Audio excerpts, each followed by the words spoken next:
lies, shenanigans. Truth, lies, shenanigans. Truth, lies, shenanigans. Truth, lies, shenanigans. Truth, lies, shenanigans. Truth, lies, shenanigans.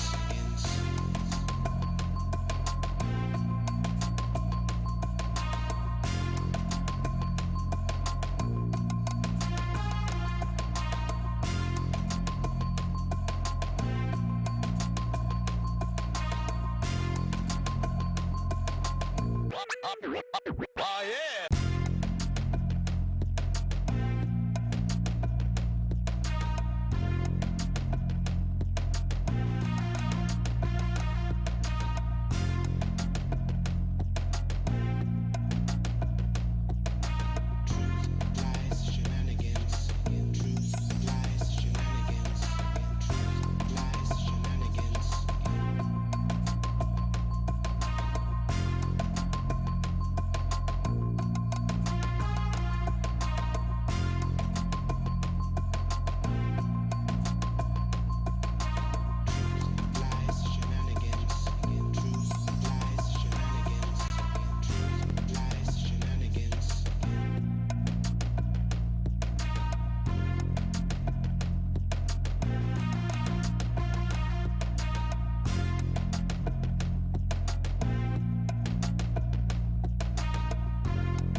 Shenanigans.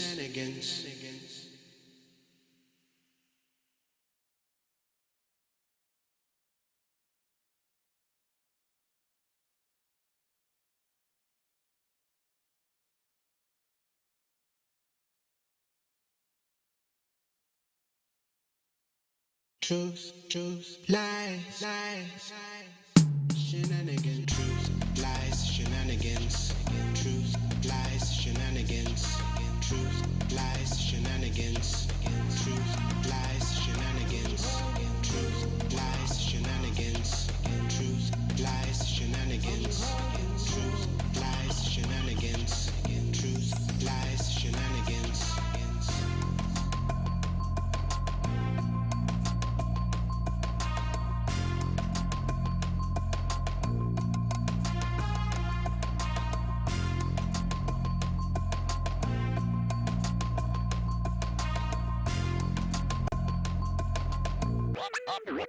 Oh yeah.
Shenanigans.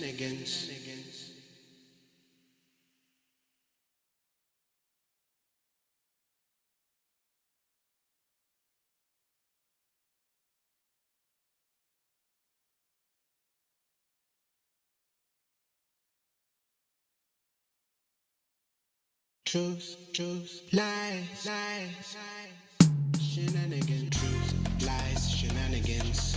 Truth, lies, shenanigans. Truth, lies, shenanigans. Truth, lies, shenanigans. Truth, lies, shenanigans. Truth, lies, shenanigans. Truth, lies, shenanigans. Truth, lies, shenanigans.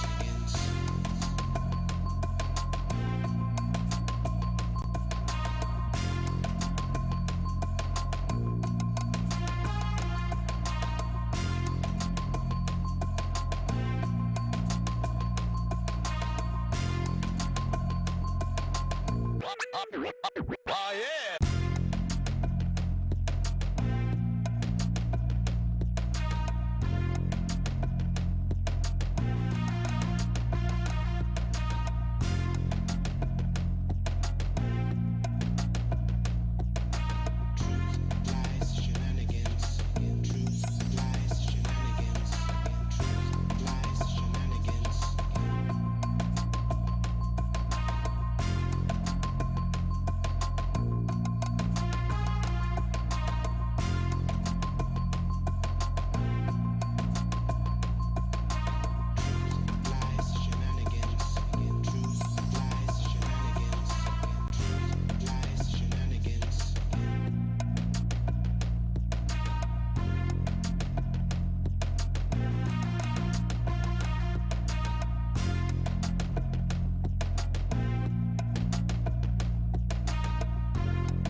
Shenanigans.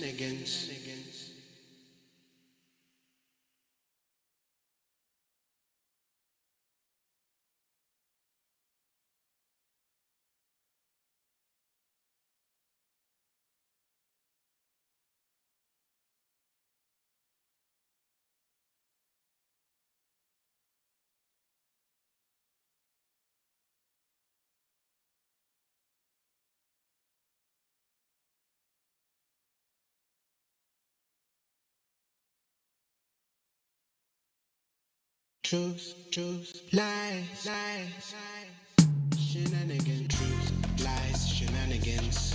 Truth, lies, shenanigans. Truth, lies, shenanigans. Truth, lies, shenanigans.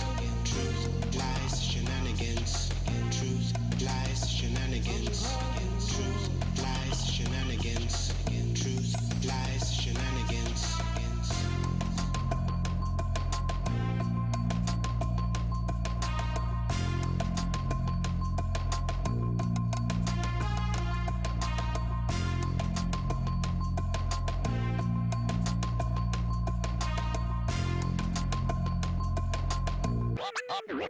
Oh yeah.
Shenanigans.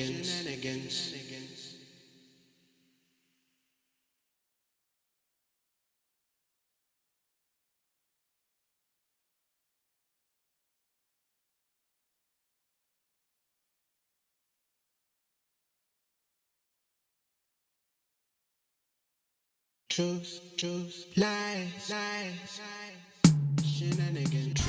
lies, shenanigans. Truth, lies, shenanigans. Truth, lies, shenanigans. Truth, lies, shenanigans. Truth, lies, shenanigans. Truth, lies, shenanigans. Truth, lies, shenanigans.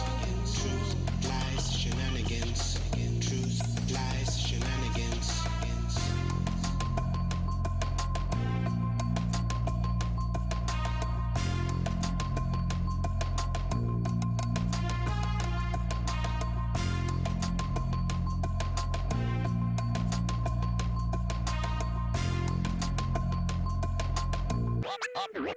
Oh yeah.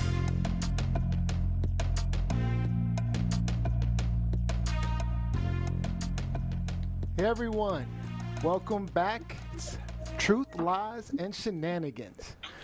For today's show, we have the Professor Liz E. Hello, everyone. Happy Sunday. Welcome to the show for our Sunday shenanigans. All right. And we have from the epicenter of New York City, Z. Hi guys, I missed you. Hope everyone had a good 4th last weekend, a happy and safe one, and I'm happy to be back. And Welcome joining us once back. again from across the Canadian border, Rob B. Happy to be back, everyone. Thank you so much for having me. Looking forward to another great show. And my name is Neo. I'll be your guide for today's show. Today's show, we have a really good one. We're going to be talking about Goya and the boycott. We're going to be talking about Jada and Will talking it out live, kids going back to school, and we're going to be talking about the Karen birdwatcher not cooperating. Plus today, we have a small business spotlight that's going to be on Mel B and Posh Cycling and Fitness. So really good show ahead. Now remember, we are live. Beautiful letters. Wrong one. They're great letters. We are live everywhere. So we'll be listening to you. We're on YouTube, Facebook, we're not live on Instagram, but we're also on Twitter. So we want to see you guys. Make sure you're commenting in the comment section and let us know what you're thinking. All right. So what is Truth, Lies, and Shenanigans all about? It's about us sharing our truth with you, calling out all those lies and pointing out the shenanigans going on. And on this show, we always have fun with some shenanigans of our own. Right, guys? Yes, Yeah. we do. All right. Now we have one rule, and now we can do it. Beautiful letters. And they're great letters. We fell See in how they treating your girl, Z? You see how they treating your Oh girl? my God. One rule, just one rule. No cussing on the show. If you're caught cussing, there's a $10 penalty. And if you guys are caught cussing 3 times, you are writing a letter to, and it's 3 times in the same show, you're writing a letter to your buddy, number 45, the clown himself. And we're posting You that know, on I your think social I media. remember that painting. I remember this painting from my pediatrician's office. I really remember. I clearly From your remember that. pediatrician's office. Absolutely. He's been a clown a long Absolutely. time, apparently. So I have a fear of clowns, that's probably why. Oh, I didn't know that. the only clown that I like Cool. is Pennywise from It. Oh, yeah. That's the Oh, only yeah. clown that I like. All other clowns I think are disgusting pedophiles. If that's Okay. true. They're pedophiles even. Okay. Word, So you get a word. little Very serious. Tell me how you creepalicious. really feel, Liz.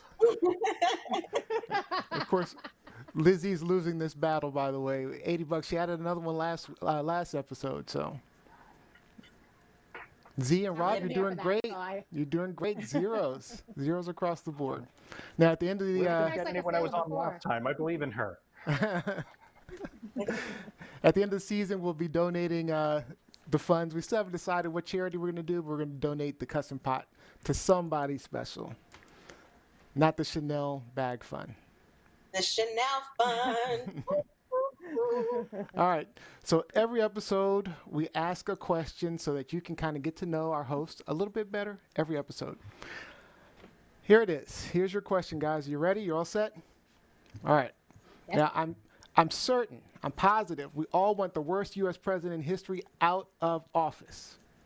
But if Biden was suddenly not an option, who would you want to see in office? Let's see. I'm going to go with, you guys look like you're still thinking. Let me start with Rob B. He looks like he's not thinking too hard. I mean, you are Canadian, so it doesn't really matter as much to you. But Hey, Canada. It absolutely matters to us because that's whatever you have in office has a direct impact on us. The Canadian border is currently closed because of the mishandling of this situation. So, yeah, what happens south of the border is very important to us. So if someone gets a second term after 4 years of buffoonery, we are beside ourselves, and we can't believe it's been an interesting administration. Definitely don't want Kanye. I know that he hasn't submitted any paperwork online, but nah. You're not down with the I like birthday you mad at party? Trudeau. Trudeau's pretty good, right? He's pretty good. We do have some ethics issues with him. He's still young, but no, overall, I think he's a pretty good leader. And some people would disagree with me, and they're absolutely entitled to that. Of course. I'd love to see you in power, Neil. Oh, okay. All right. I don't know. I don't know if I can handle that. Lizzie, who you got? Who would you want to see in office if it wasn't Biden? Um, to be honest with you, it's not a question that I ever even considered before this because I wasn't happy with any of the Democratic Neither was candidates that we had. I wasn't either. Um, so I'm just going to have to do, a little bit of revisionist history and assume that Barack Hussein Obama is still in office and we don't have to vote in November. Unfortunately, our Constitution doesn't allow it, but that would be nice. That's why I said revisionist history, changing the Constitution.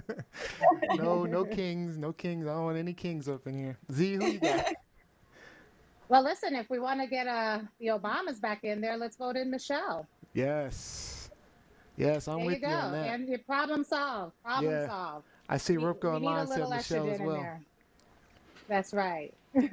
Yeah, I mean, My only, the only reason why I don't think that I am ready for Michelle is that I think I would jump out of my skin in defense of her and all of the racist attacks that would come out if she ran for president. I think, like, I'm already at the edge of my seat, but I think just thinking back, harkening back to all of the things, the negative things and the negative press that was put out there about her during her husband's presidency, I can't even imagine. A Black woman, I can't even imagine.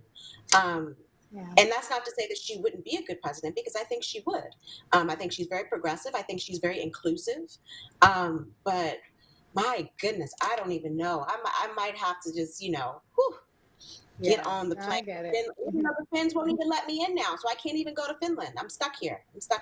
I think I'm with Z on Michelle Obama is my top choice, but I don't know. So out of previous candidates we've had, I actually like. I think I don't know our 2012 guy. Well, now I don't know why his name suddenly.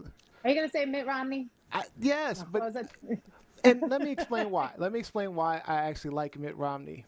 Only because he was the only Republican that had cojones to stand up to Trump, and that says a lot to me. That says a lot to me as a person. Again, I would definitely pick Michelle over Mitt Romney any day, but that's my pick. So, all right. So before we do our business spotlight, let's move on. We're gonna do some shout outs. Shout out to our girl Katie did from last week. Hopefully, Katie did was awesome.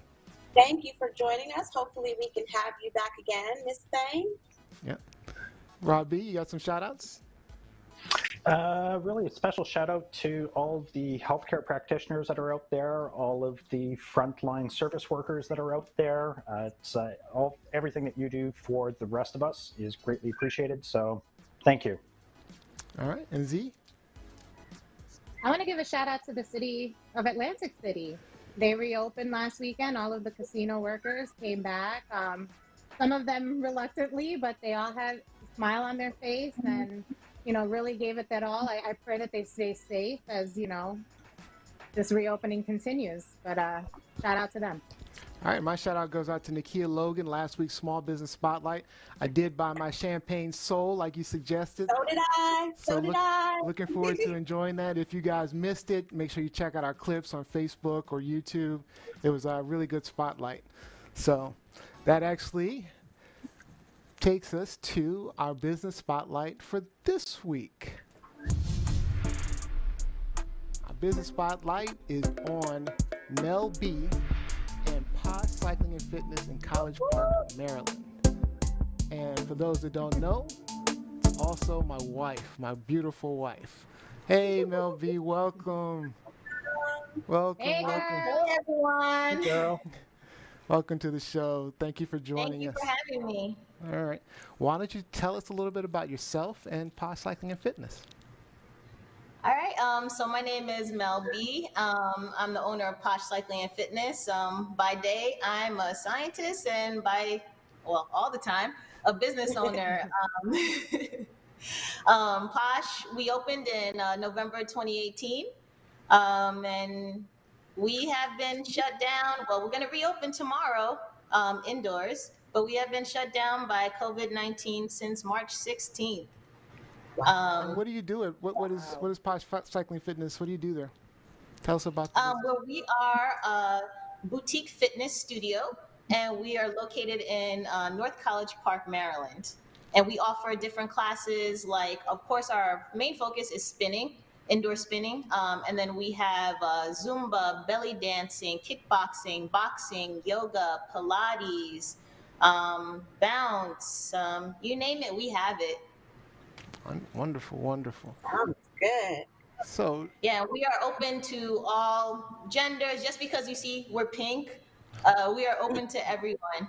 Because a lot of people they ask that question: Is this for men too? Like, yes, it's for men. We have a lot of male instructors, and we have a lot of male clients as well too. so outside of spinning, what's your most popular class?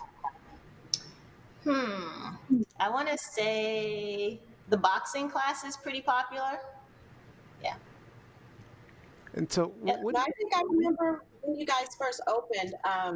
I think it's Damien, one of our classmates. His wife was talking about how she was going to start a belly dancing class at your studio, and so you guys still have that. Yeah, we still have belly dancing with Yana. She's been really good. She's built up her following, and the ladies really enjoy it. Yeah. Yeah, it's a really good class. I've seen. I haven't taken it, but it was. I've heard great things about it. Yeah, that's an awesome class. So shout out to Yana. And so, does it So function what as like a regular gym? Like, do you have a membership to Posh Cycling, or do you just go in for specific classes? So we are membership based, and then we also have single classes. And so if you want the membership, there we have different ones, and then you can take part of the all the different classes that we have. And then you could also purchase a single class and walk in and take that as well. How big are your class sizes, Mel? Just curious how big your Um, facility is, how many people you can host. Well, I have two rooms. So I have a spinning room and then I have a fitness room. The spinning room, we have 20 bikes. Due to COVID, we're going to, make that a little bit smaller and have 10 bikes in the room. Right now, we're renting the rest of the bikes out to the public. And then we have our fitness room, which is pretty big. We can hold, I've had up to 50 kids dancing, doing an Afrobeats dance class in there. So yeah, we can hold up to 50 people in there. And then I have a great big lobby area as well too. We usually rent that out for special events. Like I've had 50th birthday parties, bridal showers here, 80s party. We had women business events here as well too. So we do a lot of stuff at Posh, yeah. And then we try to host different events, but of course, due to COVID, we're probably not going to be able to do that. But we've done a lot of events for the community as well too. So I want to ask. So, have you won any awards? Yes, we won the 2019 City of College Park Business of the Year award. That's good. Woohoo! Get it, Congratulations. get it. And that was due to Congratulations. your community involvement, right? So, can you talk about Yes, that? it was due to. Yep, it was due to our community involvement. Like I said, we hold a lot of different events for the community. We did MLK Day of Service. We've made this year. Last year we made 800 peanut butter and jelly sandwiches. This year we made over 1,100 peanut butter and jelly sandwiches. We invited the whole community out, and it was just great. People started making the sandwiches, and then I delivered them to two homeless shelters in the area. Nope. And then we've celebrated Pride Day. We've celebrated Mother's Day pampering event. We've had a father-daughter dance. We also do charity events for St. Jude. We did a St. Jude ride. We've done Turpathon. That's with the University of Maryland for disadvantaged children as well too, children with disabilities. You name it, we do it all. We did something for Breast Cancer Awareness Month, of course, since we're pink. So yeah, we do a lot of different things. We're not just about fitness; we're about community. All right. So, So wait, are you still going to be hosting outdoor classes when you reopen tomorrow? Yeah, so my focus is to reopen safely. And so I would like to continue to do outdoor classes, weather permitting, because last week, I'll be honest, we got rained out a couple of times. So it would have been great if we Yeah. had that option to come indoors. But we will still continue to do our virtual classes and our outdoor classes as much as we can outdoors. And then if we have to bring it indoors, we'll bring it indoors, but we're going to limit the amount of people in here as well, too. So the And we have a virtual lot classes, of precautions so the virtual classes allow you to, have people from all over all over. yeah, to join the classes. Yeah. Yeah, I've had a lot of my friends from New York, Texas, all over taking classes, which I appreciate. So it's Now, been fun, yeah. now, real quick before we let you go, so we had a discussion last week about the small business loans and the PPE and the challenges that we've seen where, the Kanye Wests and all the other big companies are basically defrauding the federal government for these loans and kind of taking that money away. Can you speak about your experiences with that? Well, I'll be really honest. This past week, when they posted the list, I was really angry and I was actually in tears because since we've shut down and they've told me that there was, different grants and loans available, I've been applying like crazy. And some of these applications, they're not like one, two, three. They're literally hours and hours. One of them took me literally 2 days to complete. They, asking multiple questions, personal financial stuff. It's like they wanted your kidney or something. So I've been applying to grants and loans all over across the board. And honestly, until this Friday, I did not hear from any of them. I finally heard from one of them and I finally got one grant. And that was from So I'm happy about that. Yeah. our wonderful city of College Park. Right? Yes, from the city of College Park. But other than that, I have not heard, the one for the EIDL. I didn't hear back from them. The PPP, literally they gave me pennies. It wasn't even to hear Compared to the that like Kanye millions. got 5 million, Yeah. and he doesn't need it. And they're struggling small businesses out there. It's really frustrating. I know a lot of other small businesses that have not gotten a dime. And we're all frustrated. We still have to pay rent. We still have to pay utilities, and we don't have any money coming in. I've lost more than 75% of my memberships. So, it's a real struggle, and my landlord hasn't said a one thing to me. So to hear that all these other big businesses who do not need them got thousands and millions of dollars, it's really stressful, and I'm really pissed off, to be honest. And you're still at Well, and I risk think of you bring up a good point when you talked about, the application process, because for these big businesses, it's not like they just automatically qualified and the government just automatically gave them money. They had to make the effort to sit down and apply for this as if they were a small business, as if they were losing money. And so we see just how, hypocritical that whole effort is, and just how, not good natured, good spirit, that is, knowing full well, like you said, a lot of these businesses, these big businesses, these businesses that have numerous locations, numerous branches across the country, and they're receiving millions. And then you have a small business here that's trying to stay afloat, and you can't get any backing. Like that's just awful. It's and you're awful. still at risk of shutting down, right? I mean, there's still a possibility that you'll have to shut down because of one, you don't The know. second, yeah. Right, the second wave is coming. There's still, but not. I'm not even talking about the second wave. There's still a possibility that you just financially may have to shut down the studio if. Oh yeah, because like I said, I haven't heard from the landlord. I've been asking about to help me renegotiate my lease, to do something, and I haven't heard. And bills are piling. People don't care. Honestly, these big businesses that we have, they don't care about COVID. They're like, you still have to pay insurance. They don't care. There's nobody here. You still have to pay. So yeah, I'm really in jeopardy. I don't know. Honestly, I don't know what I'm going to do. I don't know if I'm going to be open September, October. I have no clue. 2021, I have no idea if I'll be open or not, and which is sad because this is, for those of you who know me, this has been my dream. I've been teaching since 2008, and I've been, halfway through that, I started thinking of my own, opening up my own studio. and it's taken years. It's not like something, it looks like it happened overnight, but it hasn't. It's a lot of sweat. It literally blood, sweat, and tears, to open up a small business. And those of you who know my story know I've taken a long time to open this place. So to lose it, I can't tell you what state I'll be in, honestly. I'll be devastated. Yeah. Well, Well, where I can think that this people is why find we have you? to stop.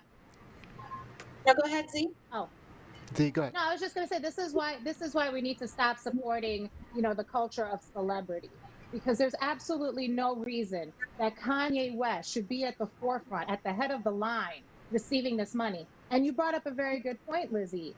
These are big corporations. This is Mel B by herself in her home filling out these applications. You think Kanye West sat down and filled out that application? You think Oh that, you know no. what I'm saying? Like Right. you know what I mean? So So, they have so many resources. It just goes to show they have the resource. They don't need this. And it's disgusting. And maybe now if people would wake the heck up and stop buying these people's records, stop buying their products, patronize the little guy. I have no intention of going back to a large big box gym. I promise you that. You know what I mean? So I just want to say that, I hope people wake up and stop supporting big business the way we have, because they're not supporting us back. that's right. And I want to say that, one thing that Posh is different from the big box gyms, because I get that a lot. Like, how are you different from, Washington Sport Club, LA Fitness, those type of things? We are all about community. When you walk into those, I've worked in those places.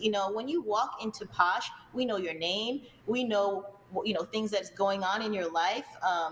We make you part of our family. We make sure that that you exist. And we're here to help you out and make you feel good. It's not just about getting your workout and leaving. People here, they've made friends. I'm so shocked when I hear people, like, I see them on Facebook and they're hanging out with each other. I'm like, wow, they met at my studio. And that makes me feel good that I'm creating friendships, creating a community that comes together. So that's what I'm really happy for. You don't find that at those big box gyms. Like, I'll be honest. Listen, I used to walk in and out, and that's it. I was going to say, Yeah. I worked, before COVID, I was working part-time teaching at New York Sports Club. I never knew my manager's names. They didn't know my See? name. They knew me as 6:30. That's how they knew me. Yep. Oh, Wednesday, 6:30. That's, you know, Nah, that's as an there instructor. was no sense. Yeah, It's that's true. an instructor. Like, so Don't yeah, get I me can started. totally see that. Fraudulent New York Sport Club. Don't All get right, me Mel. started. All right. Well, why don't you tell everyone where we can find you, or where they can find you online? They can take some virtual classes if they're not local. Yeah, so everybody can find us on our webpage is www.posh.fit, Fit. Okay, and you can find us on Instagram. It's at Posh Cycling and Fitness, and same thing at Facebook, Posh Cycling and Fitness. Twitter, it's Posh Cycling and One. Okay, and currently we're gonna have starting tomorrow. We're gonna have a sale on our class packages. So check out our website for those. And then we're going to have, for new customers, we're going to have 1 week free trial. So you could take any of our classes on our website. Our website will be updated tomorrow with all new information on it. So join us. And if you are not into fitness and you would like to support us, you can still make a donation. We've had some awesome people make donations. And I thank each and every one of you. If you guys are watching, you can make a donation at www.posh.fit/donate. And that's really been helping me keep the lights on, honestly. All right. Well, Thank you guys so much. I thank you, Mel appreciate B, it. for joining us. We really appreciate it. Thank you for coming All on. right. Good And luck. good to you. luck. Good luck. And we Hope will get everything the Thank word works out. out. All right. We will get Good the luck word out. tomorrow. class. All right. Yeah. All right. All right. So that's our business spotlight. All right. That was a good one, huh? It was. Yeah, It was. And I don't think a lot of people in the community think about, like, Z was talking about, the big box gyms versus community gyms and who owns them and the effort that goes into getting something like that off the ground, especially, in the DMV community where we talk about a lot of brown folks down here. Like, I mean, probably for me, this is probably the first Black owned cycling or business like this that I know of in the area. So Very again, few. it's a good opportunity to promote, but to get the word out that New York, and again, I don't want to get into a whole rant about New York Sports Club, or Washington Sports Club, but try to seek out your community businesses first if you Yep. can. Small business. Let's Because support Yeah. small businesses, guys. Especially yeah, right it's now when we're dealing with COVID. When small businesses are hit really, really hard. Big businesses, they have money to survive, but small businesses really don't. And coming from seeing that side of the business and being a small business, it's tough. It's tough. So definitely support small businesses, everyone. So. yes. All right. So we get to move into the next part of our show. The main part, this is the meat, where we're going to talk about all kind of hot topics. So the way this part of the show works is each host comes with hot topics they want to discuss, mostly based on discussions with you, things that you've said online, some of the conversations that you've had on Facebook pages and the personal pages as well. I'll pick one of the hosts to start us off, and then we'll just kind of jump in, they'll tell us what's going on, ask a question to the other host, and we'll start a timer for the discussion. Once time is up, you'll see Genji, as Z has so passionately called him, Genji. Genji will come up. Go, player. Dance it out, boy. Get your birthday. Go, Gingy. And it'll be time to end the conversation and move on to the next host. All right? And talk about whatever they want to talk about. So, remember, guys, your comments, your questions do help drive the conversation. So please comment away. We are keeping an eye on those things. All right, let's start out today with Z. I think I want to start out with Z today. Z, tell us what you want to talk about today. Oh, wait. right, One question. Is this a truth, lie, or are we talking some shenanigans? Woo! Oh, this is a truth. All right. Well, you guys might find some shenanigans in it, but it's a truth. So Mr. Christian Cooper, right? That's the one we're starting with.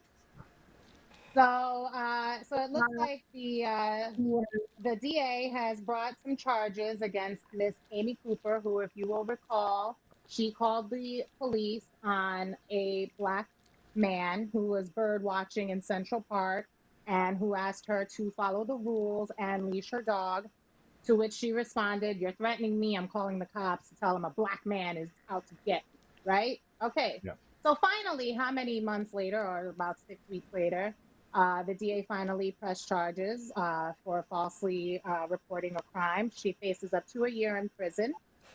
And Christian Cooper has come out publicly to say that he will not cooperate with the DA's investigation.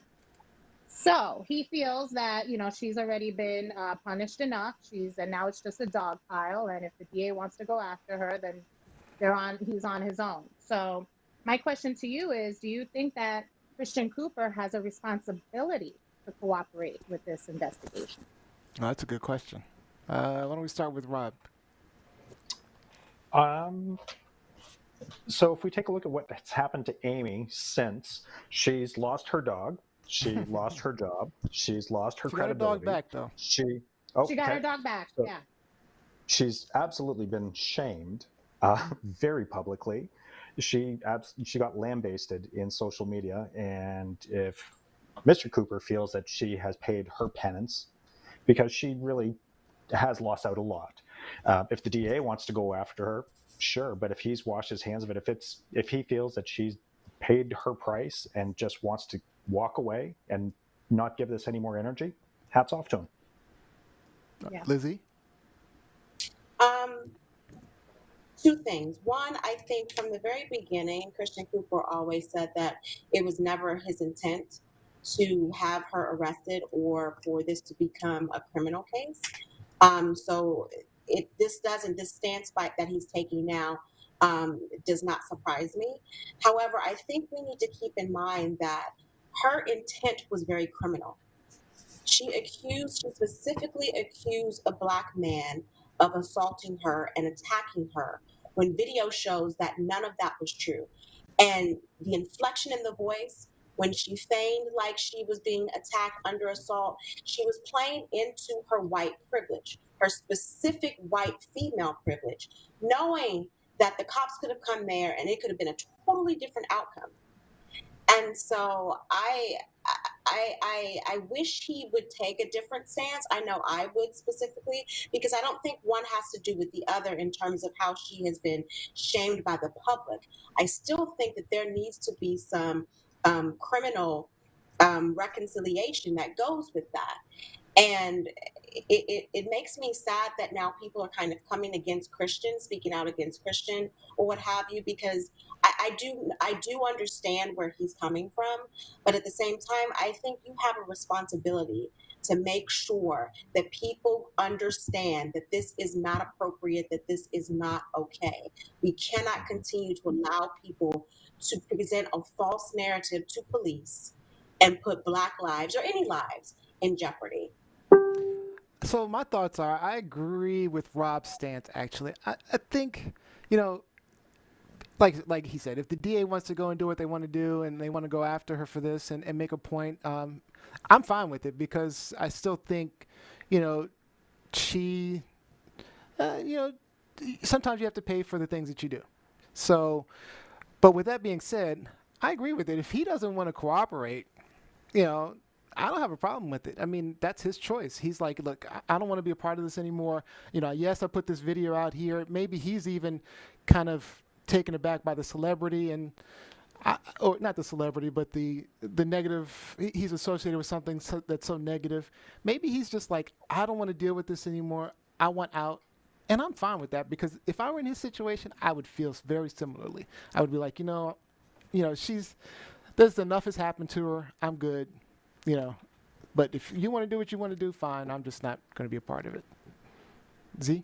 Well, I'm going to say this. I kind of agree with everybody. I don't think that his testimony or his cooperation is needed. It's on film. The whole world saw That's a it. good point. What does he need to say? What more does he need to get involved? That's true. That's a great point. That said, I think it would be a very strong deterrent if Ms. Cooper is found guilty and held criminally responsible.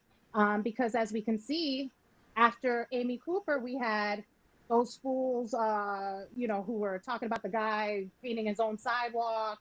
You know, we had the people pointing their guns at peaceful protests. I mean, it doesn't stop. You know what I mean? The entitlement doesn't stop. The abuse of power doesn't stop. So I think it needs to happen. I just don't think that he needs to be involved at this point. Yeah, I'm in total agreement. I mean, let me read some of these comments online. We've got Jeanette Brown saying, I'm all for her facing charges. She says, but I feel like putting pressure on Christian is victim blaming. He chooses whether he wants to make himself vulnerable to crazies. Roka says she needs to have a record that lives with her. All of the other punishments are temporary. Jeanette pointed out the fact that, like Z said, it's on video. Vaughn Perry said, no, he doesn't have responsibility. He said from the beginning he didn't want to press charges. So, so it's, I totally agree with all those comments. So, all right. Keep your phones by your side, people. Videotape this stuff. Yeah, keep your phones handy. All right, let's move on to Lizzie. Is this a truth, lie, or shenanigans, Lizzie? This is all of the above, actually, but I think in the big scheme of things, it's shenanigans. So we are going to talk about the new vocabulary word for the week, entanglements. Into entanglements. You ready for the video? My hair. Let me know when you're ready for the video. So I'm just going to give a little preamble. This whole situation, this scandal started with a young man by the name of August Alsina. He went on Angela Yee's show a few weeks ago and said that 4 years ago he had an affair and a relationship with Jada Pinkett Smith. And the internet, social media went wild. At the time, Jada and Will didn't say anything. They didn't address it. And so when you don't say anything, the rumors continue to start. People start to, form opinions of their own. And then certain media outlets were reporting that they did say something, that they did say XYZ. And then August Alsina came back again and said, Will gave him permission to basically sleep with his wife, have an entanglement with his wife. So last week on Friday, Will and Jada decided to address this themselves on Jada's Facebook show, Red Table Talk. So they brought it to the red table. So we're going to take a look at a small portion from that video, and then we're going to talk about it. I think you need to say clearly what happened. You and I decided we were going to take our space, and what happened. Yeah, and then I got into an entanglement with Entanglement. August. That's what I said. In the An sheet. entanglement? Yes. Yes. A relationship? Yes, it was a relationship. Absolutely. I was in a lot of pain, and I was very broken. Now, in the process of that relationship, I definitely realized that you can't find happiness outside of yourself. Because for me, that was the thing when Og first came around, he was really sick. He was really sick, yeah. And the outpouring for him from our family was initially about his health. Yeah. And from there, you and I were going through a very difficult time. Yeah. And we decided... I was done with your ass. Yeah, you kicked me to the curb. I was done with you. Yeah. We were over. And then what did you do, Jada? Well, I think from there, as time went on, I got into a different kind of entanglement with August. Because I wasn't sure I was ever going to speak to you again. I know. Yeah, like the fact that I'm speaking to you again is a miracle. I would agree. I sure wish it could be all magic and miracles. Yeah. You got to go through some to get the answers. I don't want to go through this no more. Yeah, no, I don't either. Yeah. I'm going to get you back first, and then... You're going to get me back. I think you got me back. I think we're good on that, okay? I want to say. Okay, that's probably true. And I don't think it's about getting anybody back. No, for me it is. Okay. I'll give you that credit. That's what you want. I told you the first year we were married, I can love you through anything. And I didn't believe you. 25 years and counting. We ride together. We die together. Bad marriage for life. So stupid. Wow. So I'm going to That's throw funny. this topic to the panel first, because I think amongst the three of you and with our other hosts for the show, I am the only single person, non-married person, never married person on this show. So I want to get some of your impressions about, one, the semantics, entanglement versus relationship versus affair. But also, too, like, what do you think about this whole scandal with Will and Jada that we now are privy to? Why don't we start with Z? Can Go start with Rob. Rob raises his hand. Will and Jada have had a famously open relationship. They've never shied away from it. So the fact that this is happening so this was something more emotional. And I think that might cross the boundaries, but whatever they have going on in their relationship is with them. And I can't imagine what it would be like to be a power couple, because it's being thrown at each of them day in, day out, multiple times a day. It's I can't imagine what 25 years of that life would be. And kudos on them for working it out together, finding something that works for them. And even through that conversation, you can see that there's some resentment and some anger, but there's a deep love also. So to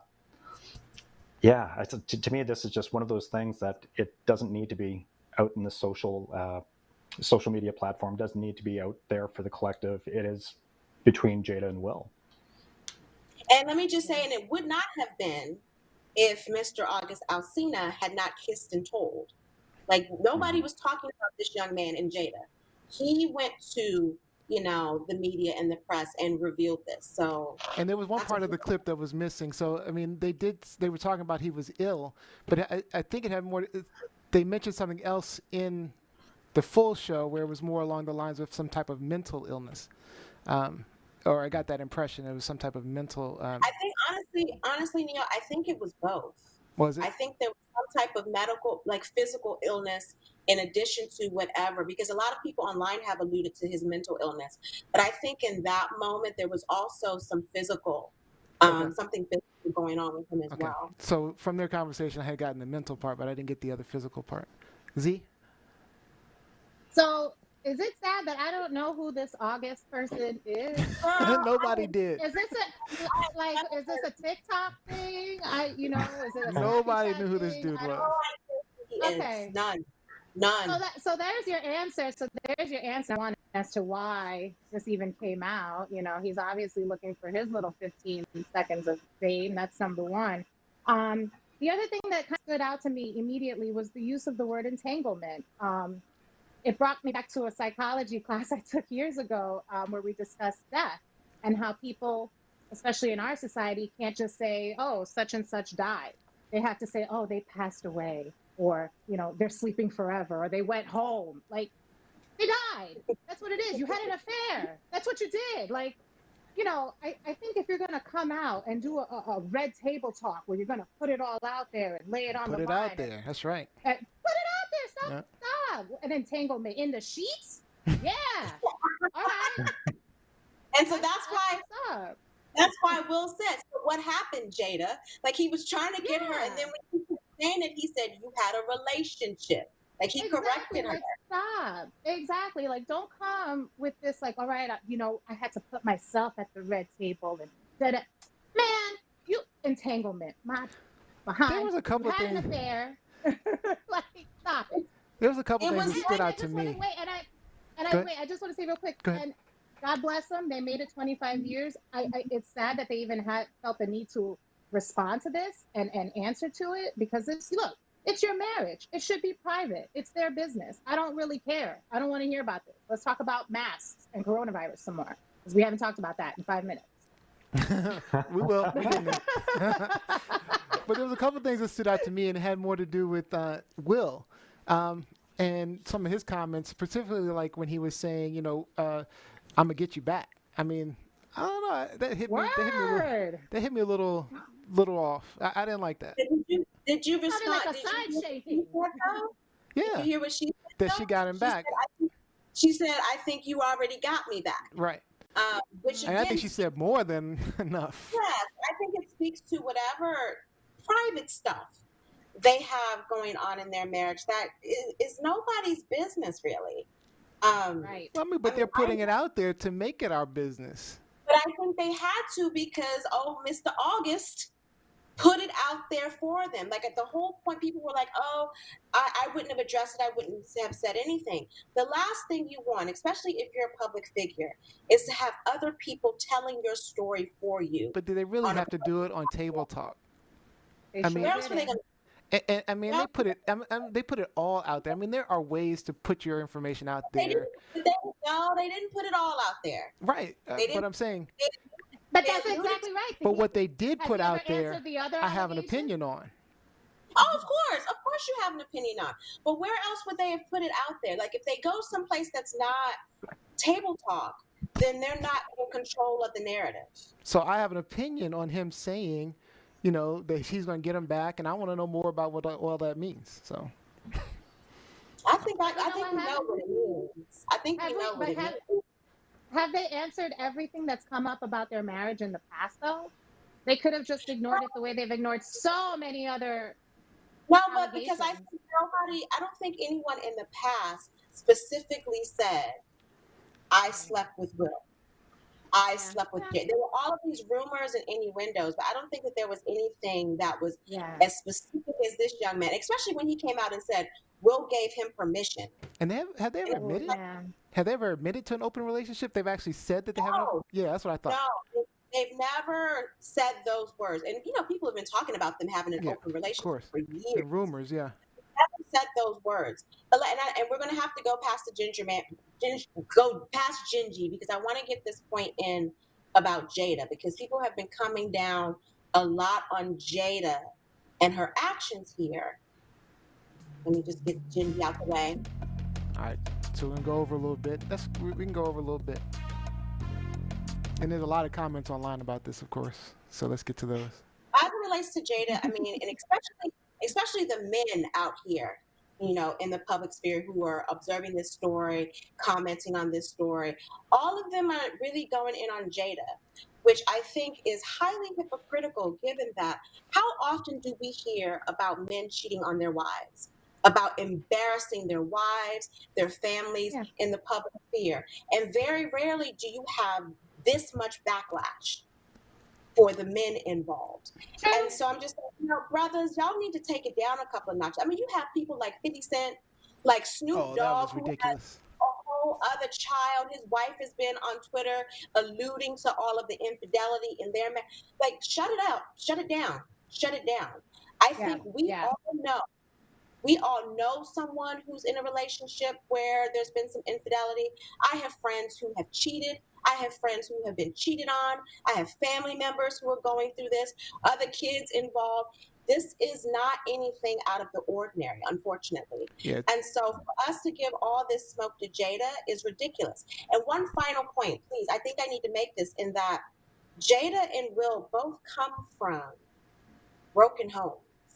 And I think you heard Jada talk often in that segment, talk about how she hadn't yet fixed herself.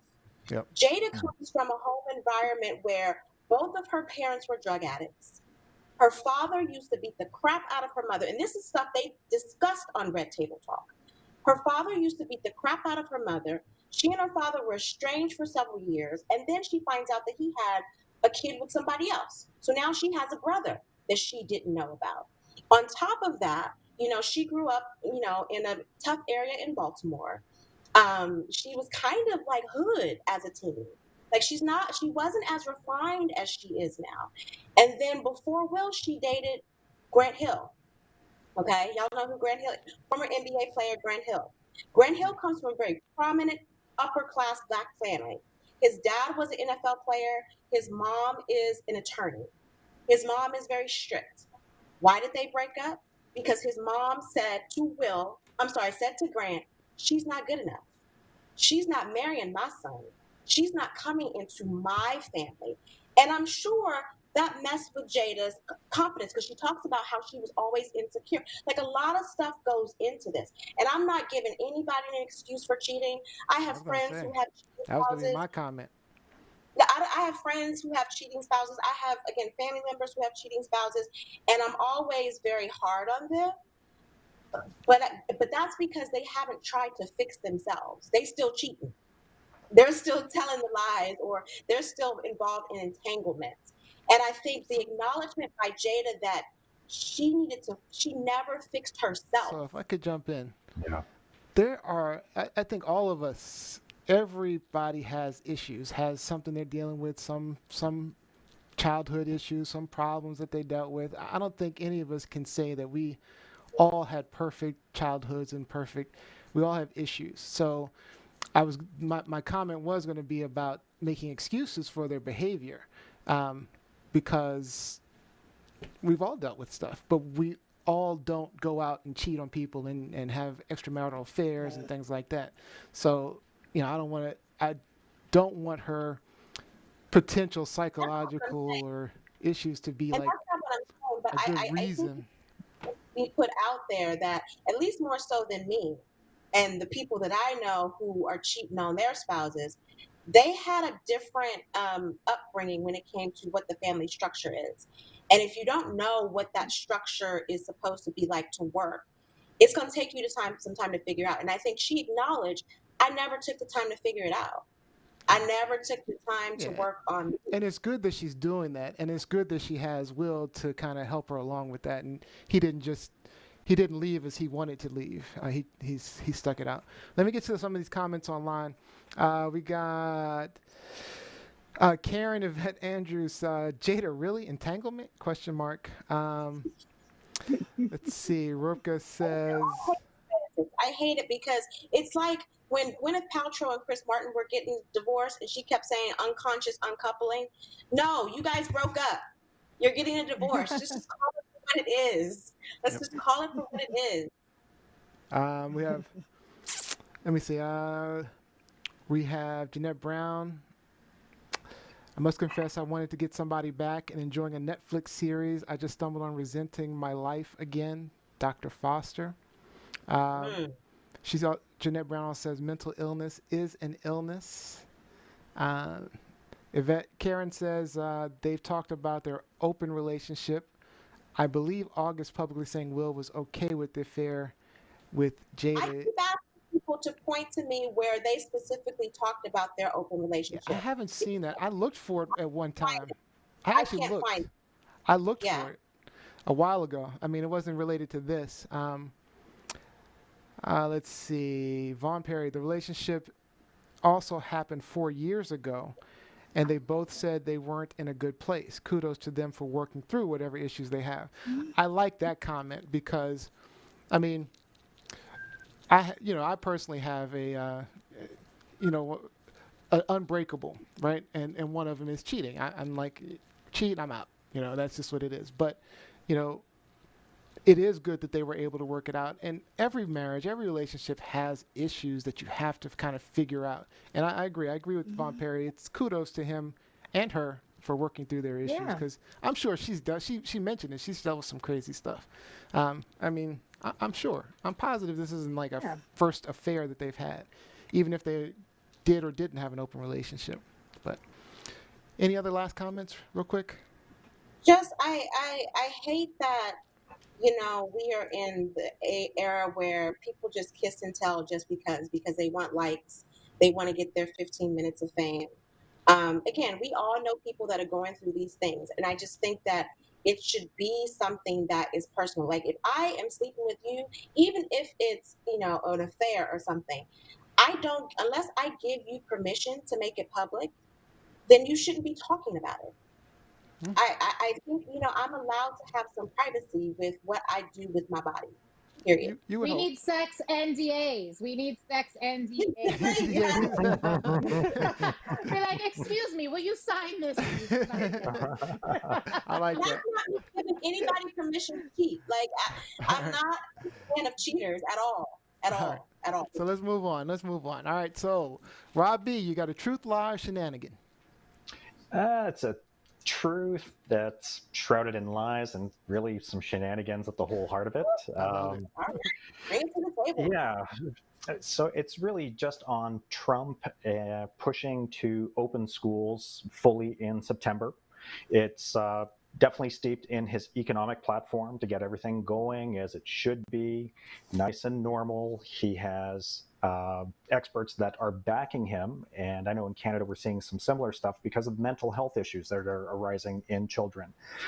They do need that stability. They need to get back to some sense of normalcy and just physicians are starting to see more and more of these cases. But if it's done improperly and you rush through it, the support infrastructure is run by adults. Children haven't been, they've been carriers, but they haven't really been that impacted as a demographic compared to older people. So now we're going to have these institutions being run by adults full of tiny little rugrats that are carriers. And a supporting article that I brought in was these Christian camps in Missouri that opened up. So this is what happens when you mix kids and adults together and you don't take the proper precautions. I know that people have railed against what they've seen in China with everyone wearing a face shield, everyone being just separated. With how rampant it's become in the States, how can they possibly hope to open in September? Can you explain these Missouri summer camps? What is this about? It's basically they're Christian summer camps, and what they've done is they've opted as a corporation to stay open. They've operated within the state guidelines, which have been some of the looser ones, and as a result, within a week, you've got all of these people that are getting sick together. So while the kids Yeah. might Are be they sleepaway asymptomatic, camps?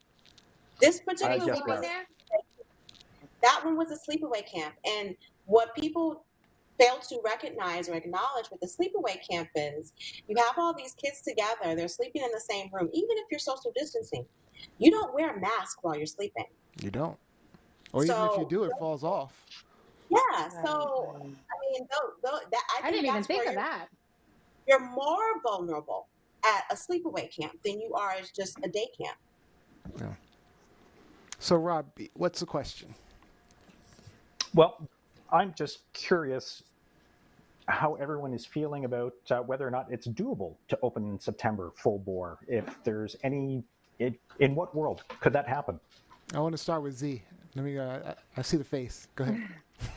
I mean, look, I just thank God that I don't have to think about this problem, but I do because my husband is a teacher, and if they say go back, he's going to be exposed to Lord knows what.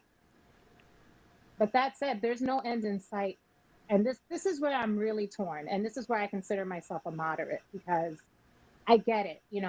This is life and death. These are people. This is health at stake. I completely understand, but if you don't have a job and you can't afford food anymore and the pantries are empty and or you get to the line and there's no food left and you don't have a home and winter's coming because you can't pay your rent, like the economy has to, like, There we have has to to be a figure something balance. out. There There has to has be to a be, balance. because first of all, parents are not going to be able to go back to work without their kids going somewhere, whether that's daycare or school. Either way, they're exposed to something or someone, right?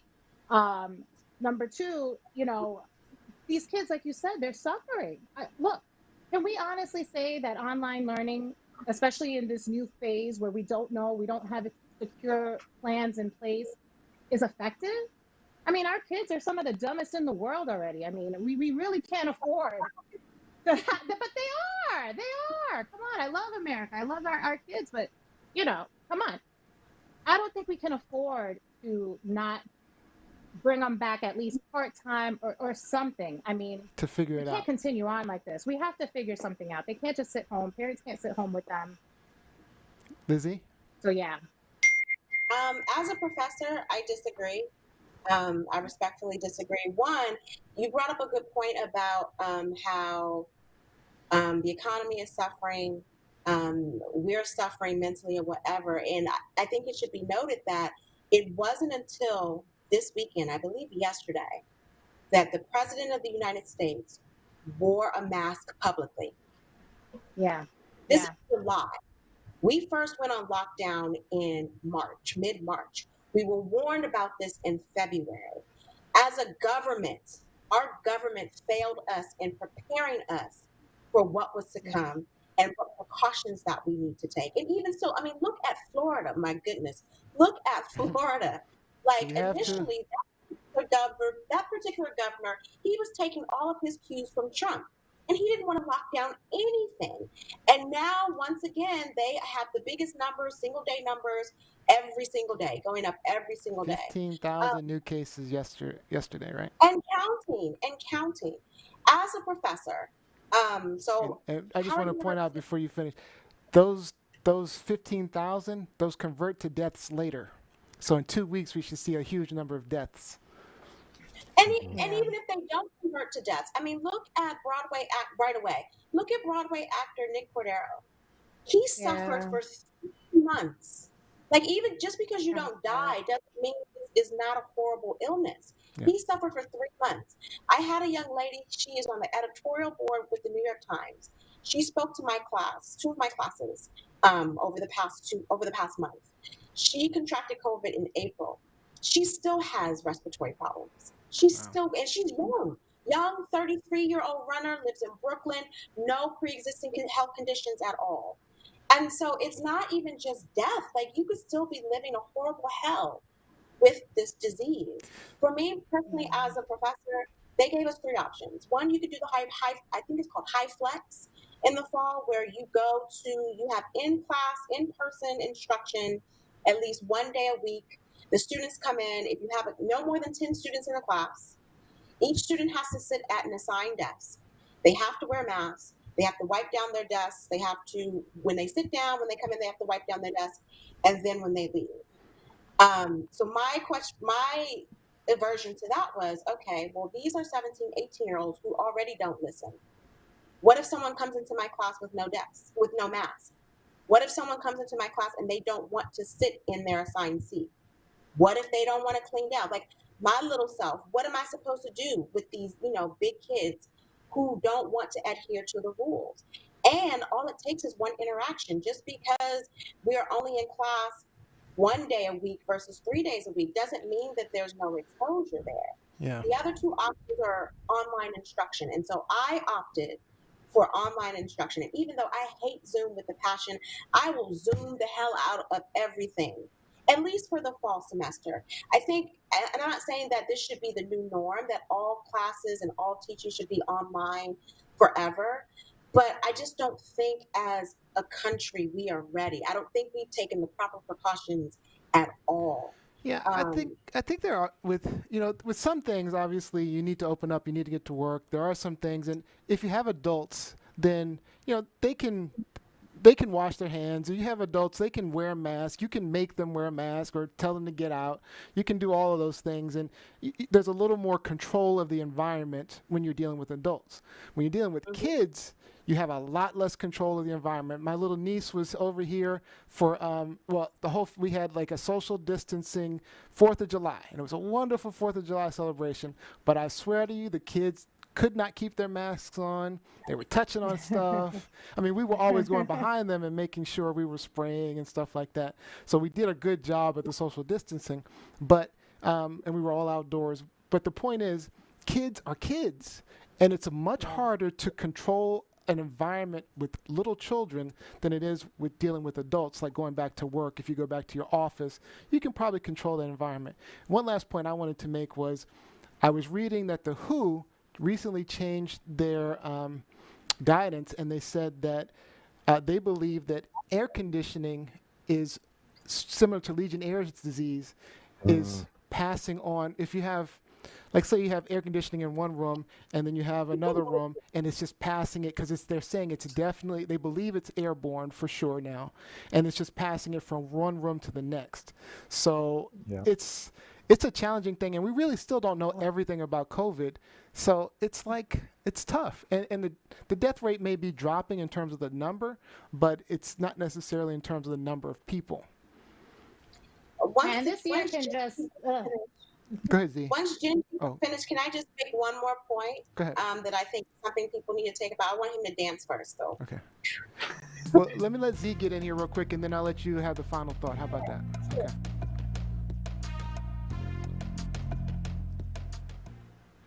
No, I wasn't even going to say anything important. Just that, 2020 can just pick rocks with open-toe shoes at this point. Like, now I can't even enjoy air conditioning. Like, is that what you're telling me? Now the air conditioning is off. Like, what the? No, just put me to sleep. I can't. It's either the Rona that's going to kill us, or a heat stroke. One or the other. One or the other. Something's going to kill you. We're all going to die at some point. No, but just getting back to the whole, and I'm speaking from a university perspective.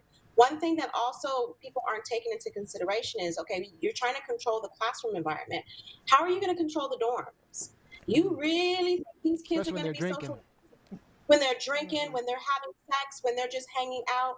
That is not going to happen. These are 17, 18, 19-year-olds who are away from home for the first time. They are going to want to interact, touch each other, party, and then they're going to want to come to my class. Yep. So that's something people need to think about as well. All right, let's move on to the next one. So I've got one for you. Let me pull it up while I'm here. It's our friend, the CEO of Goya Foods, Robert. Let me see if I can say his name. I think it's Unan. Don't ask me. Okay, I won't. He must be from Spain. He must be Spanish. Don't ask me. I want to be one of the ones he considers one of him, so I don't know nothing about that. All right, this past week he gave great praises to I'm not even going to call his name, the clown. Goya Foods is a very popular brand in the Latino community and globally. And he was immediately attacked with a backlash from Twitter and Instagram, social media, given Trump's very much anti-Latino, anti-immigrant rhetoric that he's had throughout, not just recently, but he started his campaign on it. But let me show this video real quick. We're all truly blessed. Whoops. All right, let me do that again. We're all truly blessed at the same time to have a leader like President Trump, who is a builder. And that's what my grandfather did. He came to this country to build, to grow, to prosper. And so we have an incredible builder, and we pray. We pray for our leadership, our president, and we pray for our country, that we will continue to prosper and to grow. They're sending people that have lots of problems, and they're bringing those problems with us. They're bringing drugs, they're bringing crime, they're rapists. When the vast majority of your consumers are Latinos, and you're serving as a prop for a man who puts brown children in cages, who calls places like El Salvador holes, who throws paper towels at Puerto Ricans after Maria and denies their deaths, who calls Mexicans criminals and rapists, you might expect a backlash. You getting a boycott, that's what I've heard, because you had the audacity to show up at the president's invitation and say some positive things about him? You know, Brian, yes, and, you know, it's suppression of speech. I'm not apologizing for saying, and especially if you're called by the President of the United States, you're going to say, no, I'm sorry, I'm busy, no thank you. I didn't say that to the Obamas, and I didn't say that to President Trump. Okay. All right. Yeah, so now as recent as yesterday, he refused to apologize, and he even doubled down on his praise for Trump. So I have a simple question for you. Goya boycott, yes or no? I'll start with Z because she's passionate. My blood pressure went up, and I'm trying to woo-saw in honor of Will. And just to let you know, Z is our resident Latina. That's right. So I got 2 words. Why? Not the resident Latina. What is I see you, girl. I see you. No, I have 2 words. I have 2 words for the clown, and that's white passing. Okay? He is white passing. I guarantee his grandpappy who came here and built his life here was passing for white when he came over from wherever he came over, all right? And I bet you anything that they hid their last name. And they said, oh, it's from Europe. It's from someplace else to build whatever they built here in this country. So, of course, they're going to step on the brown and black Latinos that they should be representing, who have been supporting the brand since I was born with damn Goya in my mouth, okay? So that's him, okay? And you know what? And let me just say this. It is not suppression of speech because nobody put a hand over his mouth when he was speaking. He was allowed to say the foolishness he said. This is called consequences, baby, all right? And guess what? There's that other brand that makes adobo. I got all these recipes to make my own. My man's a chef, okay?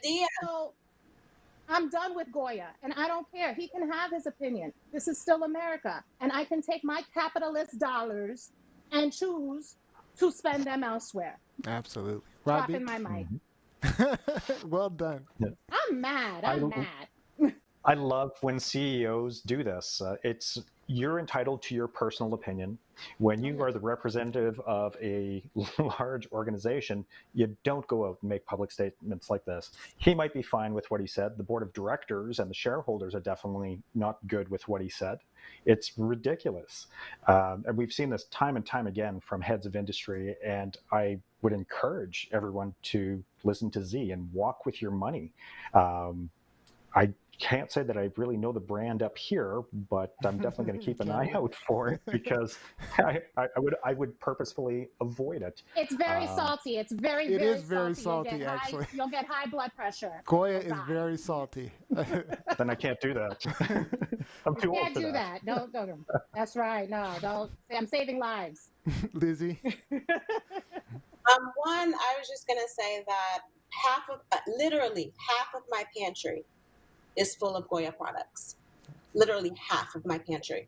And so someone asked me if I was going to throw my stuff out. I'm like, no, that's not what a boycott is. Like, that's me wasting money. I'm not going to throw it out. That's a but very good point, too. will they get another dollar from me? Absolutely not. Z alluded to this a little bit when she talked about white passing and where he came from. So he is speaking on the prejudice that people from Spain have versus brown Latinos in this country, in the Caribbean, in Latin America. There is this back and forth. There's this pushback. The Goya family are white Spaniards. And more often than not, that group of people, especially if they are affluent, they look down on brown Spaniards. They certainly look down on the Latino community or the Spanish-speaking community that comes from Latin America, that comes from the Caribbean. So that's why he is able to say, oh, I can praise him because he's done so much good. Well, President Trump isn't trying to keep people from Spain out. He's not putting people from Spain in cages. He's not calling them rapists and criminals and drug dealers or whatever. That's not who he's referring to. This is why you can't relate to this. And you are showing your prejudice with this. Especially like Z said, the majority of Latinos in this country have a Goya product in their house right now. Right now. Yep. And for you not to acknowledge that, for you to be so tone deaf, is absolutely ridiculous. Absolutely ridiculous. Yeah, I think every CEO needs to look at their market, and if your market is being attacked by an individual, such as the clown, then then you're not going to go out, or you should not go out praising that particular individual when they're. I mean, otherwise, and I agree with Z because. When we call it, you said white passing, but for me, it's more along the lines of, if his father came here or his grandfather came here and built the brand towards, the Latino community, obviously, that's great. But obviously, the grandchild grew up with privilege, which, he got through because he looks white. Whether he isn't, I don't even know. I don't know what his nationality or his background or ancestry is. Right. So, okay. So with that being said, well, technically he is white then. So, yeah. Well, see, the thing is, we've had a lot of discussions about. But the question is, does Trump consider him white? Well, we've had a lot of discussion about what is white, what is black, what is all that, I'm still not 100% in agreement with everybody's points on that. But with that being said, he is he pretty much just doesn't care about the community that he's dealing with, and we have he doesn't have to apologize. I'm okay if he doesn't apologize. That's his choice. It's a choice as a human being. He can say whatever he wants, do whatever he wants. Nobody suppressed him, but the thing is, we don't have to apologize for not buying the stuff that he makes. Exactly. We don't have to have any I won't apologize. I'll just stop buying it. So, Any other comments? Any last comments before we close it out? No more money from me. No mas. No mas. All right. That's right. All right. I want to try to get in at least two more. I know we're over time, but let's try to get at least two more. Let's go to Z for your second topic. Oh gosh, I love this topic because I get to dust off some of my trademark knowledge. Okay. Oh yeah, tell them what you do. Tell them what you do. So where do you get that knowledge from? So I'm a paralegal. I'm an officer for a real estate development company. I work in the legal department, and one of the things I'm responsible for is just kind of keeping an eye on our trademarks, our trademark applications, working with outside counsel to get our trademarks approved. That's just a small snippet. But when I first started, I had to learn a lot. Is this a truth, lie, or shenanigan? It's truth mixed with lies and shenanigans. It's all of the above. All right. So y'all know Lady Antebellum, right? A country trio. The only song I know is Need You Now, which is actually quite good. I do like that song. So I guess they got woke in the last month or so and decided that, they want to change their band name to Lady A due to the racist connotations tied to antebellum, right? However, that name, Lady A, has been used by a blues singer since 1987 um, publicly, in a public sphere. So they came together, and I guess the band proposed that they share the name, right? But in essence, if they share the name because they have more followers, more fans, more PR support, that would essentially erase Lady A from musical history. It would, when you search Lady A now, she's not going to come up. It's going to be them. That's on Spotify and everything. So she countered with, "How about you guys pay me $10 million so that I could take $5 million to rebrand as a new artist, under a new name, and the other $5 million I'm going to donate to charities of my choice, including BLM." So in response to this, Lady Antebellum decided to sue Lady A. Now, they're not suing for monetary, damages. They're only suing for $1, but they want to sue for the right to use the name. They're claiming that they did register the name. They did trademark the name Lady A back in 2010, which they did. However, and this is where my knowledge comes in. Mm-hmm. I know about this too. The registration doesn't. Exactly. I talked to your wife about this. Mm-hmm. The registration doesn't matter. The registration is just the date that the government, the USPTO, the United States Patent and Trademark Office, deems it okay, it's yours, you used it in business, we're approving it, no one's contesting it, go on, enjoy.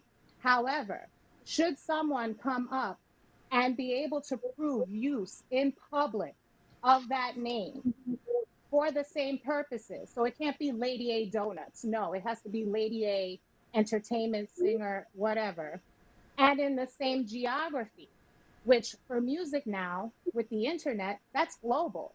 So there is no more, hey, they don't know about Lady A in Kentucky, they only know about her in New York. No, this is global. So all she has to do, Lady A, is prove, hey, I've been out here performing since 1987 under this moniker.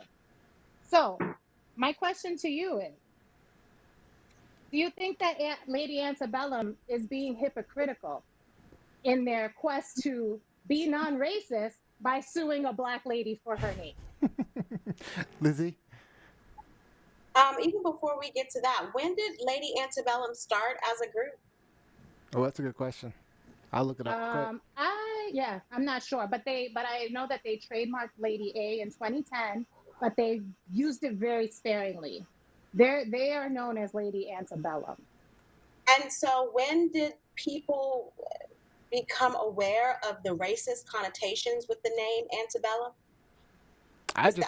This is the first time I'd even known what it meant. Well, I always knew that it meant the good times of the South before the slaves were free. 2006, by the way.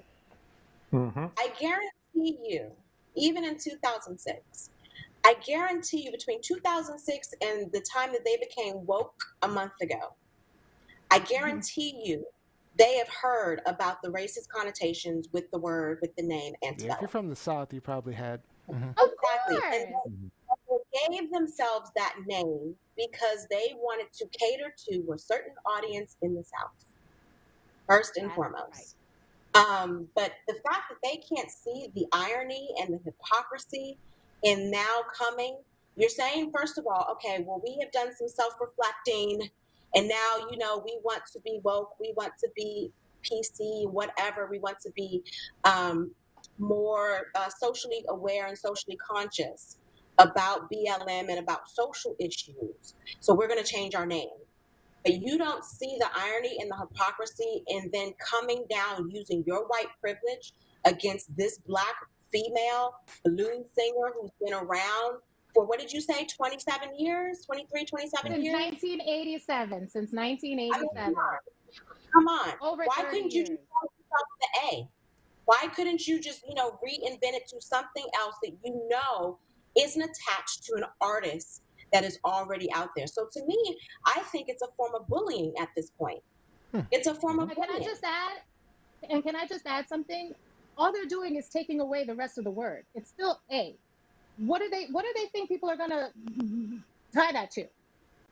Lady Or Ant? also, Like we know what it is. The A still even stands if for antebellum. Yeah, that's the same Exactly. thing that Von Perry just said online. He said the exact Thank same you, thing. even if Vaughn. they change Yeah. their name to even if they change their name to Lady A, people are going to associate them as Lady Antebellum. Like that's not going anywhere. They've been around since 2006. That's not going anywhere. Not at all. Robbie? But I think it's a form of bullying, 100%. It definitely speaks to me as It's a a musician musician. speaking, by the way. Yeah, definitely speaks to me as a musician because when it came time to bear down on a band name, you would not believe how excruciating that is to try to come up with something creative, original, that's going to pop with people, that's going to resonate, that isn't taken because everything is trademarked out there. So it is a journey. The fact that they branded themselves Lady Antebellum, and as I'm looking up the word, I mean, it refers back to a time before a particular war, in this instance, before the Civil War. So it absolutely has strong racist connotations. They branded themselves like that in Tennessee, where, hey, all right, it's going to definitely have some uptake. And now, yes, they're woke and they want to rebrand. Well, if you want to rebrand, get away from the entire antebellum thing, Lady A. Someone has already branded this. There's already an artist. Imitation is the sincerest form of flattery, but in this case, this is shenanigans. This is Babytown frolics. Yeah. This is fact. I had a slightly different take, and I mentioned it on your page, Z, when you posted this. Is it's definitely ironic that there is a black lady who has the name, but I don't think their intentions were to, take a name from a black lady. They just liked the name, Lady A, and they want to change it. I personally think they should just go ahead and pay her the money she wants. If she's willing to, say, hey, I'll take $10 million. You give me, I'll give you the name. I'll stop. Give me $10 million, and I'm good. Give her the money.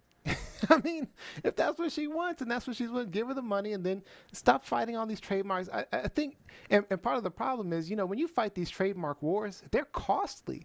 And Lady Antebellum can probably afford to go through litigation, but I'm sure Lady A may not be able to. And so I think they're just trying to, steal the name in essence. Yep.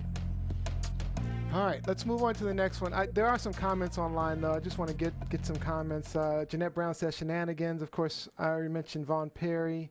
I want to go back. There were a couple of comments from the previous. Oh, Monica Alicia said, I need to familiarize myself with Badia. Say it? Badia? Oh, Badia. Badia. Badia? Yep. Jeanette Brown Yeah, agreed. they have adobo. They have adobo. Yeah. Mm-hmm. Jeanette Brown agreed that it's salty. Oh, and Von Perry was saying, preach, Z, preach.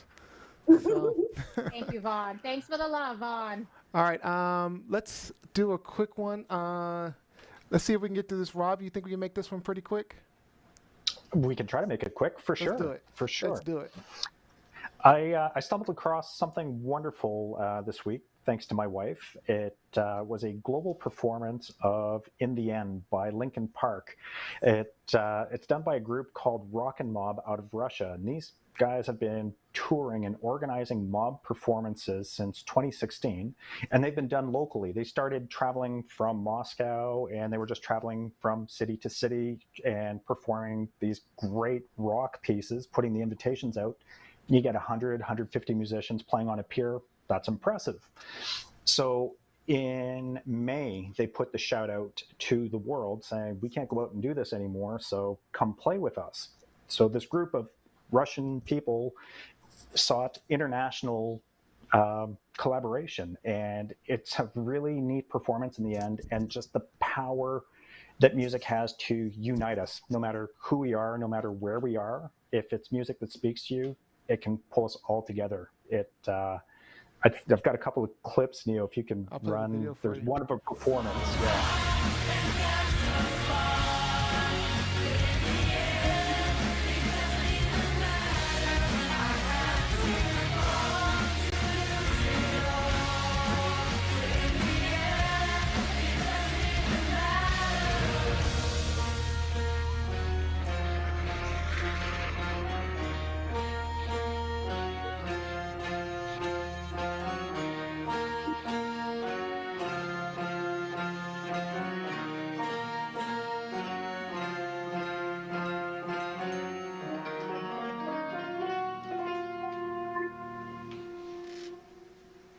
Thank you, guys. I wanted so much to be a part of this. You can't even imagine my dream to be part of this. Thank you so much. Thank you so much. That was awesome. That's very cool. Yeah, I've watched the whole thing. It's pretty good. So I have sent them an email, and I'm teary. waiting for a response to find out when it's what their next song selection is going to be, if they're going international. And I would love to submit. I noticed that in this one there was one Canadian. So if you take a look at it, it is mostly Russian performers, but the rest of the world took note, and the rest of the world submitted stuff. So it's just to me, this is a feel-good thing, and it just speaks to the power of music. I love it. Yeah. I would love if they did "We Are the Champions." Oh my God! They have arranged a couple of Queen songs, just performing locally. They've done Kiss, they've done Muse, John Bon Jovi. So they've done a variety of stuff. And just to see like these crazy big Russian stringed instruments, the original artists would have never conceived of these instruments being used. And it's just wonderful creativity all the way around. All right. I wonder if the remaining members of Linkin Park has seen this. For those who don't know, their lead singer, Chester Bennington, committed suicide several years ago. But the other members are still with us. And so I'm sure that, this would warm their heart if they saw something like this and the emotion behind it. Yeah. They had to have seen this. Yeah. I'm sure Mike Shinoda has seen this and taken note, and it's just an incredible band. And if you really go back to their catalog and listen to it, because it's all in the lyrics, you can hear the pain, the mental anguish, and it's cathartic and it's liberating. Mm-hmm. All right. Lizzie, you want to just tell people about your last one, or we want to move on?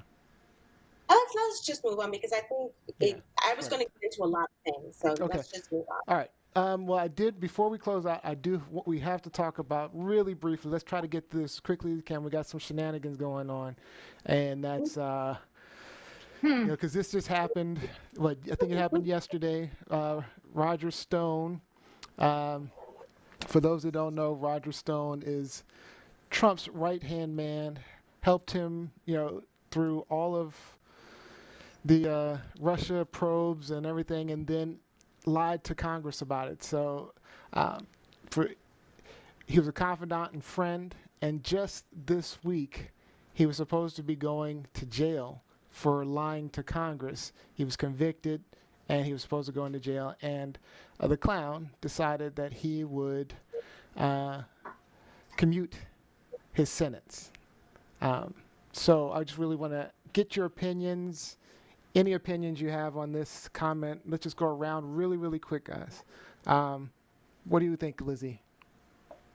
I think moving forward, did you say Liz E or Z? Lizzie. Yeah, Liz. I think moving forward, we need to do something about the Constitution and the government that allows presidential pardons, because it's getting out of hand. It is out of hand. So I think that's my response to this. Okay, now you've ruined this as well as so many other things, portions of government that you've ruined in this country. So now we need to figure out how we can make it so that one president, one man, can pardon someone, from their sentence, that can commute their sentence, and it's unlimited. Make it so they could commute anything. And he has said every time one of his friends gets convicted of something or goes down, he would let them go. Comes out on Twitter and he's like, "Well, I got you. I'm gonna take care of this." So this is something we need to get rid of in this country for sure. Robbie? I would have to agree with you. If he has the power to pardon a turkey, and as well as a human being, kind of puts it into perspective for me. All right, Z. No, I agree with both Rob and Lizzie. I think that we're going to see a couple of more pardons or whatever before he gets kicked out of office in November. So get ready for a few more. Yeah, this is he's literally the most corrupt. It's got to be the most corrupt president in history. I mean, we thought Nixon was bad, but I don't know. I think he's giving Nixon a huge run for his money. I mean, at least Nixon had the gall to step out of office when he was doing something wrong. So anyway, All right, that's it for our hot topics. So great job, guys. Now don't run off. We always end our show with a nice, fun game. Today's show is going to be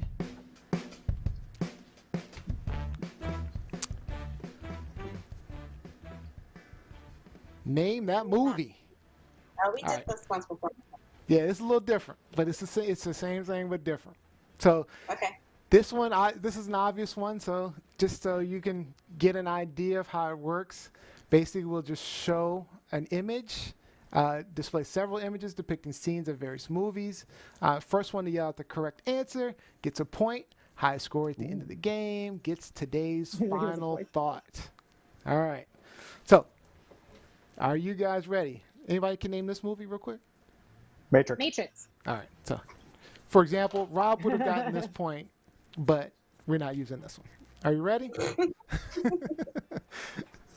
Let's go. All right.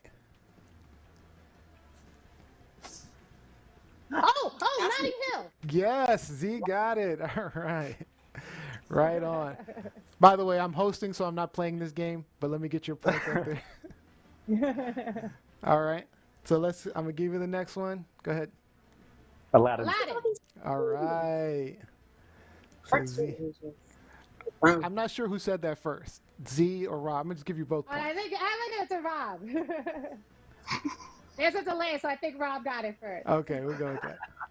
We'll give him the point then. All right. All right, so we'll do the next one. You ready? Gypsy. Nope. Chicago. Nope. This is a tough one. I'll give you one more guess. Go ahead. Ooh. Anybody? Are they cartoon characters? All right. This is Amelie. Oh, and I've seen Amelie. Amelie, yes. All right. So I'm gonna go fast. So get ready. This one of you guys got to get this one. I have a feeling I know who's gonna get it. Let's go. Oh, The Shining. Okay, so I want to say that that was me. I think it was a tie between Z and Lizzie, because I'm pretty sure Z said first.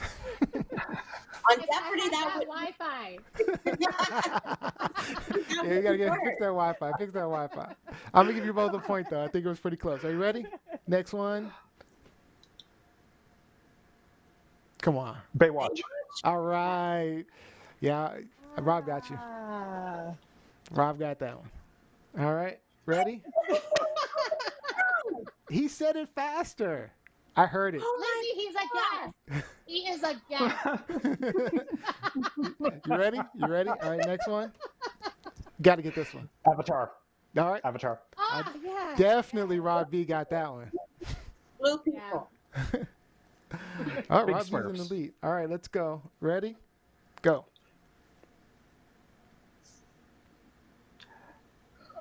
Pulp Fiction? Scorpion.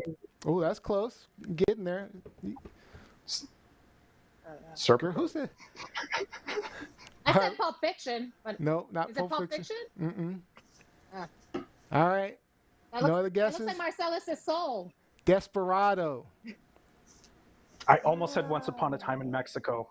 Oh, see? Actually, I would have taken that too. All right. Ready for the next one? Let's go. Come on, you got to get The this. Blues Brothers. Dang, that was pretty close. I'm gonna give you both a point. That was a close one. All right. Rob B and Z get a point. All right. Oh, Rob B, almost there. First one to 5 wins. Ooh. All right, come on, Lizzie. You got to get up in here. You ready? Well, you cheated out of 2 points, so. But yeah, let's go. You ready? Yes. Kill Bill. Oh, you got it. Oh, dang. I just saw that. He got it. Okay. You can tell because it's a Hanzo Hattori sword. Oh, okay. Right. I don't think any of us know that, but. All right, good job. Good job. So now we know who gets the last word. So start thinking of what your final thought is for the game, for the day. Let's get some shout outs in there. We had a lot of people online today. Good. This was a really busy day. Of course, Jeanette, Kevin was on, Rupka, we had Karen was on. Who else? Vaughn Perry. Oh yeah, Vaughn. Vaughn Perry. Mel. My friend Aday. Hey, what's up? I miss you. My sister Dee. Thanks for watching. We got Pat Ducion. I don't want to say the name wrong. Pat Ducion. Ducion. Yes, Okay, good. Yeah. He got Desperado right, by the way. Kevin Thaxton and then got Desperado right. Jeanette Brown got Amelie, by the way. Definitely a shout out to my Canadian friends and family that are tuning in and checking this out. Awesome. Shout out We love to Degrassi Canada. Junior High. Degrassi. Jimmy. Wheels for president. Yes. Shoot, if November doesn't go right, I might find a place up near you, Rob. So. Sweet. Might have to talk the wife into going up that way. So, some way, somehow. All right. Well, we thank you guys for joining us. It was a really good show. I hope you maybe gained a new perspective, learned something new.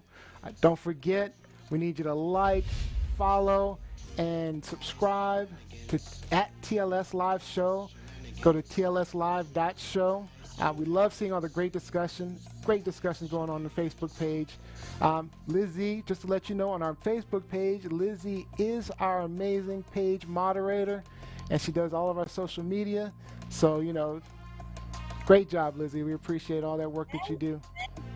Remember, next show is Wednesday, so make sure you tune in Wednesday, 8 p.m. Should have a really fun show again. So we really thank you guys for joining us. So we're going to give the final thought to Rob B. in Canada. The final thought to Rob B. in Canada. Well, I'm really looking forward to my brothers and sisters south of the border to just buying in and doing the right thing so that we can open up that border and start visiting once again. Yes, we got it. November, we're going to try to fix that. November, we're trying to fix that. Get that border open. We'll figure that out. All right. Thank you so much for joining us, Rob, Z, Lizzie. Great show. See you guys later. All right.